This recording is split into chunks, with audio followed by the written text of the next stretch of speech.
মানে কি বলবেন এই না, বিষয়ে? আমাদের মহারাজ কোনো কিছু বলে নাই, আমরাও মহারাজের বিরুদ্ধে না।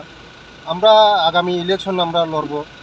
আমাদের, আপনারা সবাই জানেন, আমি দিল্লিতে গিয়েছি, আমাদের স্বরাষ্ট্রমন্ত্রীর সঙ্গে দেখা করেছি, আমাদের এই আহ, অমিত শাহজির সঙ্গে।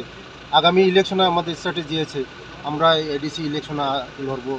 এবং মহারাজের বিরুদ্ধে আমরা কোনো কথা বলিনি, কারণ আমরা একসঙ্গে এখন এলায়েন্সে আছি। এখন ত্রিপুরা মথা, বিজেপি এবং আমাদের আইপিএফটি আছে।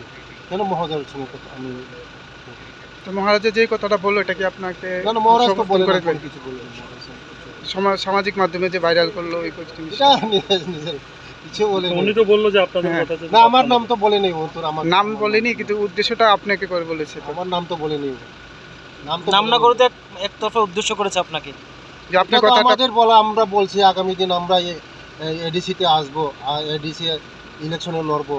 আমাদের আমরা অমিত শাহজির সঙ্গে কথা হয়েছে, আমাদের 125তম বিল আমাদেরকে দেবে ওরা, এডিসির পাওয়ার আরও দেবে। আর আপনাদের যে একাই লড়বে না, বিজেপি একা লড়বে না? এটা যখন ইলেকশন আসবে ওরা ঠিক করবে।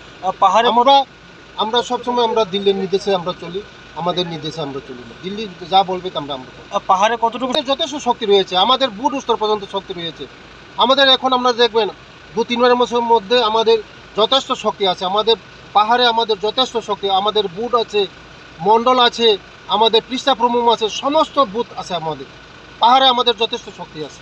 বিরোধী দলনেতা জিতেন চৌধুরী বলে ওরা তো রাজনীতি করে গেছে 35 বছর, আমাদেরকে 12টা বাজিয়েছে। ওরা 12টা বেজে, সিপিএম শুধু রাজনীতি করেছে, জনজাতিদের জন্য কিছু করে নেই। আগামী দিন আমরা শুধু এই সরকার আসার পরে, আমাদের মোদিজির আসার পরে, আমাদের রাজ্যের জনপ্রিয় মুখ্যমন্ত্রীজির নেতৃত্বে যে উন্নয়ন চলছে আমাদের জনজাতিদের জন্য, ওরা ভাবতেই পারেনি যে জনজাতিদের যেভাবে আমরা এই আমাদের সরকার যেভাবে উন্নতি করছে। প্রথম শিক্ষা লাগে, শিক্ষাতে আমরা ডেভেলপমেন্ট করব। আপনারা সবাই জানেন, আমি আমি গ্রাউন্ড লেভেল পর্যন্ত আমি যাই, আমি টয়লেট পর্যন্ত যাই।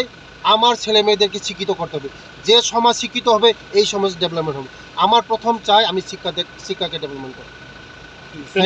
নাম না বলে যে এটা ও তো আমাকে বলে নেই, নাম তো বলে নেই, আমাকে বলে নেই। Thank you.